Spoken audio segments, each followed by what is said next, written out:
اہمیت کیا ہے، ورنہ اگر اس کی اہمیت واضح نہ ہوئی تو لوگ سمجھتے ہیں یہ کیا چیز ہم کو بتا دی گئی۔ تو آئیے اس عنوان کی اہمیت دیکھتے ہیں۔ رسول اللہ صلی اللہ علیہ وسلم کی زندگی سے چند واقعات رکھتا ہوں آپ کے سامنے جو صحیح حدیث کے اندر آتے ہیں۔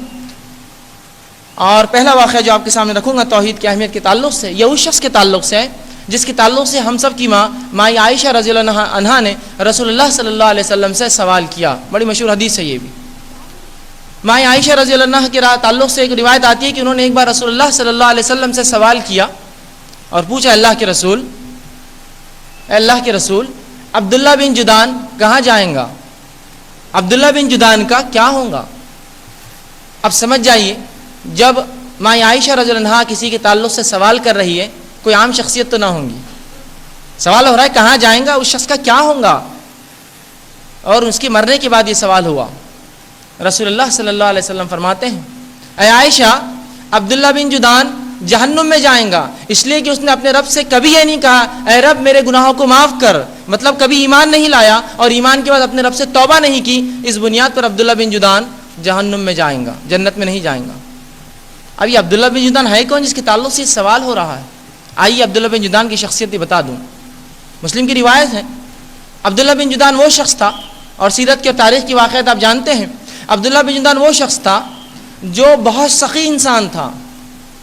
یہ مکے میں آنے والے ہر شخص کو پانی پلاتا، ہر آنے والے حاجی کو تحفے میں بکریاں دیتا، اور یہ روز غریبوں کو مسکینوں کو کھانا کھلاتا، ننگوں کو کپڑے پہناتا، اور اس کے کھانے کھلانے کے تعلق سے اتنی بات مشہور تھی کہ مسلم کی روایت میں رسول اللہ صلی اللہ علیہ وسلم کے تعلق سے حدیث میں آتا ہے کہ آپ صلی اللہ علیہ وسلم گرمی کی تپش سے بچنے کے لیے ظہر کی نماز کے بعد اس دیگ کے آڑ میں، اس کے دیگ کے سائے میں لیٹتے اور بیٹھتے، جس دیگ میں یہ لوگوں کو کھانا بنا کر روز کھلاتا۔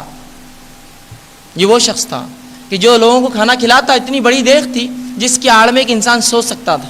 تو رسول اللہ اس دیگ سے آڑ لگا کر بیٹھتے یا اس کے سائے میں آرام فرمایا کرتے تھے۔ اس دیگ میں عبداللہ بن جدعان روز لوگوں کو کھانا پکا کر کھلایا کرتا تھا۔ یہ اس کی سخاوت کا حال ہے۔ اسی طرح شام میں ایک بار سوکھا پڑا تو عبداللہ بن جدعان نے 1000 اونٹ مال سے لدے شام بھیجے تاکہ ان لوگوں کی مدد ہو۔ 1000 اونٹ تصور کرنا مشکل ہے، 1000 گائے تصور کیجیے، کبھی اس کا ریوڑ دیکھی جب چلتا ہے، اور صرف گائے نہیں، گائے پہ مال لدا ہو، تو 1000 اونٹ مال سے لدے اس نے جو ہے تقسیم کر دیے، لوگوں کو دے دی۔ یہ اس کی سخاوت کا حال ہے۔ یہ مال خرچ کرتا ہے، اور یاد رکھیے مال خرچ کرنا یہی سب سے مشکل کام ہے ایک انسان کے لیے۔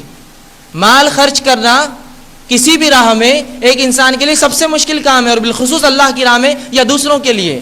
رسول اللہ صلی اللہ علیہ وسلم کے تعلق سے آتا ہے کہ بہت سی بار یوں ہوا کہ جب جنگوں کا معاملہ آیا، رسول اللہ کو تعاون کی ضرورت محسوس ہوئی، تو آپ صلی اللہ علیہ وسلم نے لوگوں کے سامنے اپنا گریبان اٹھایا اور کہا کون ہے جو اس میں ڈالیں گا، کیونکہ لوگ مال خرچ نہیں کرتے آسانی سے۔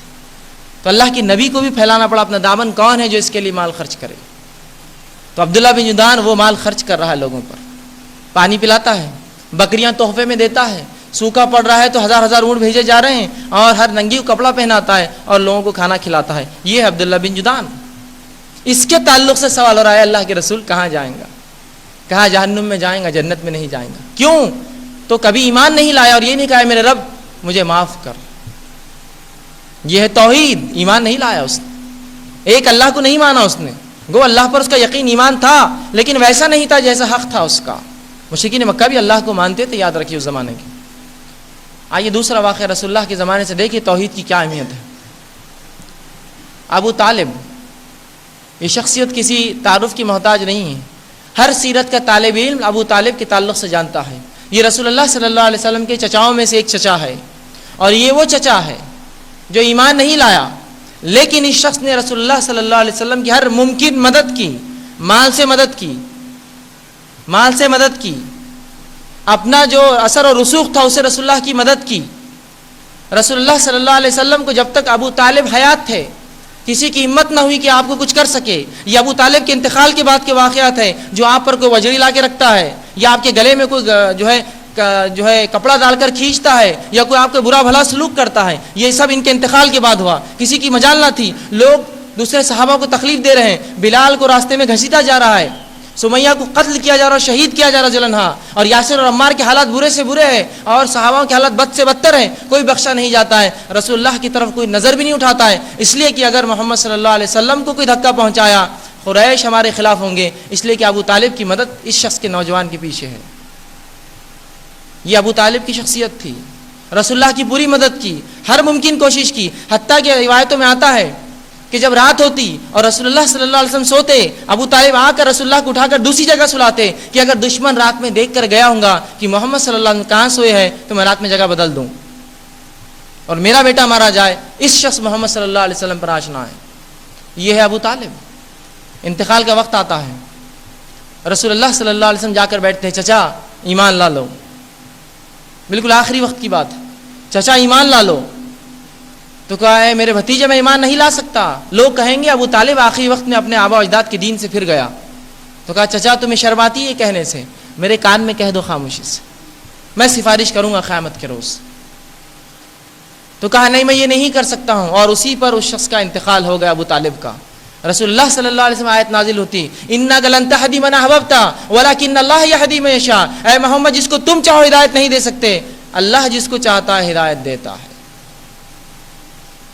ابو طالب کا انتقال ہو گیا، صحابہ نے پوچھا اللہ کے رسول ابو طالب کا کیا ہوگا، انتقال کر گیا، تو رسول اللہ صلی اللہ علیہ وسلم نے فرمایا ابو طالب کو جہنم کا سب سے ہلکا عذاب دیا جائے گا، جنت سے نہیں جہنم سے نہیں بچ سکتا، وہ بھی سب سے ہلکا عذاب دیا جائے گا۔ عذاب یہ ہوگا کہ ابو طالب کے ٹخنوں تک جہنم کی آگ ہوں گی، ڈبایا جائیں گا، جوتیاں پہنائی جائیں گی کہ روایت میں ہے، اور لیکن اس کی تپش اتنی زیادہ ہوں گی کہ اس کا بھیجا سر میں کھولتا رہے گا۔ یہ سب سے ہلکا عذاب ہے، اور ابو طالب یہ سمجھیں گے یہ عذاب سب سے زیادہ ہے، یہ سب سے ہلکا عذاب ابو طالب، لیکن جنت کبھی نہیں یاد رکھے، کیوں؟ توحید ایمان نہیں لائے۔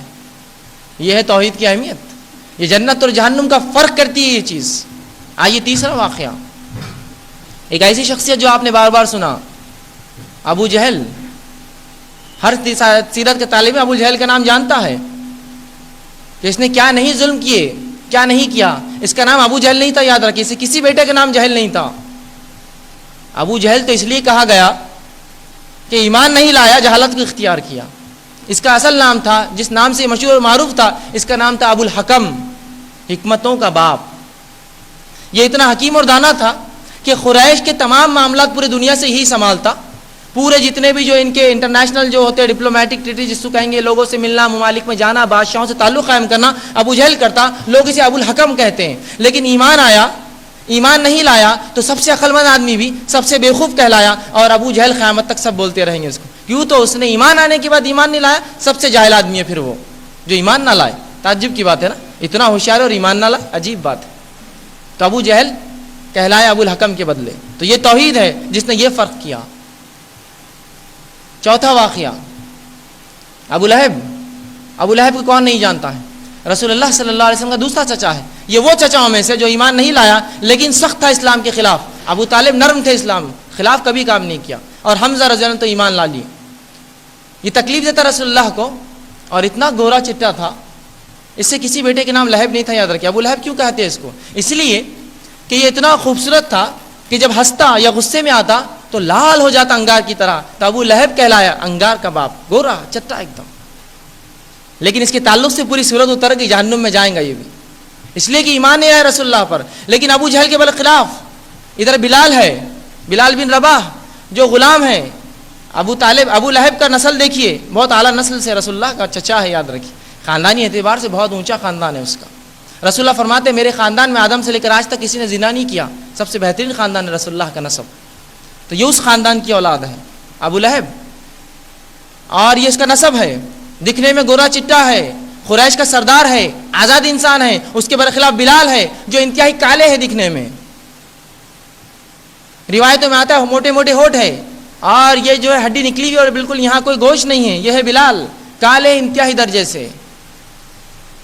یہاں بلال جنت کی خوشخبری سن رہے رسول اللہ سے، وہاں ابو طالب کو جہنم کی وعید آ رہی ہے۔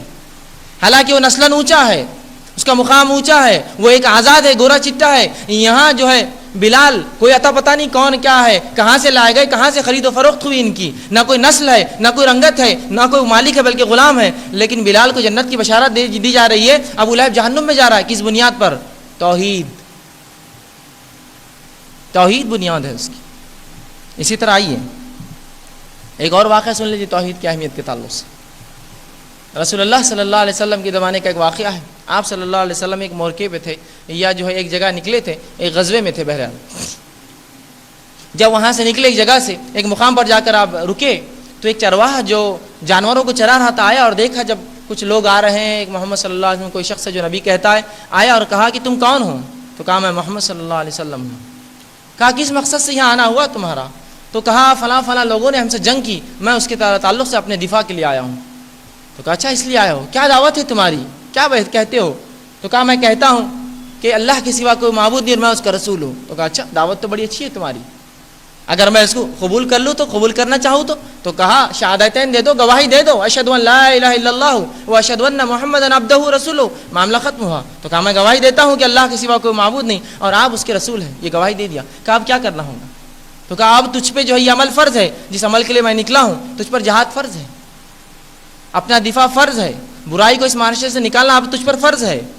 تو کہا اچھا بکریوں کو کیا کروں؟ تو کہا بکریوں کو چھوڑ دے، گھر کی طرف چلی جائیں گی. بکریوں کو دھکا دے کر بستی کی طرف چھوڑ دیا اور آ گیا اور اللہ کے رسول صلی اللہ علیہ وسلم کے ساتھ شامل ہو گیا اور دوپہر ہونے سے پہلے شہید کر دیا گیا، مار دیا گیا، قتل ہو گیا. صحابہ کچھ جو اس کو دیکھ رہے تھے، ڈر تھا کہیں کوئی پتہ نہیں دشمن تو نہیں ہے یا مغوی اس طرح سے سوچ رہے تھے، وہ اس کے پیچھے پیچھے تھے، دیکھ رہے تھے کیا کرتا ہے. جب شہید کر دیا گیا تو صحابہ اللہ کے رسول کے پاس ہے کہ اللہ کے رسول، وہ نوجوان جو ایمان لایا تھا شہید کر دیا گیا.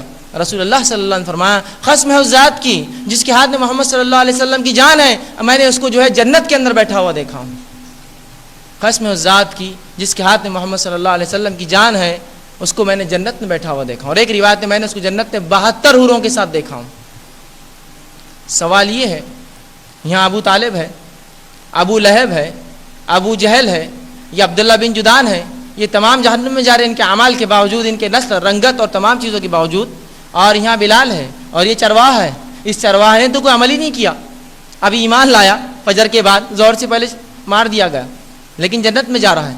لیکن وہیں یہ لوگ بقیہ لوگ جہنم میں جا رہے ہیں. وہ کیا چیز تھی جس نے اس چرواہے کو بنا عمل کے جنت میں لے گیا؟ وہ یہ تھا کہ وہ ایمان لایا تھا، توحید پر تھا. یہ اصل ہے، یاد رکھیے. تو یہ ہے توحید، یہ ہے توحید اور یہ ہے اس کی اہمیت کہ یہ جنت اور جہنم کا فرق ہے. یاد رکھیے توحید فرق ہے. توحید جنت ہے اور شرک جہنم ہے، جس کو میں کہوں گا ایک عام زبان میں. تو یہ ہے توحید اور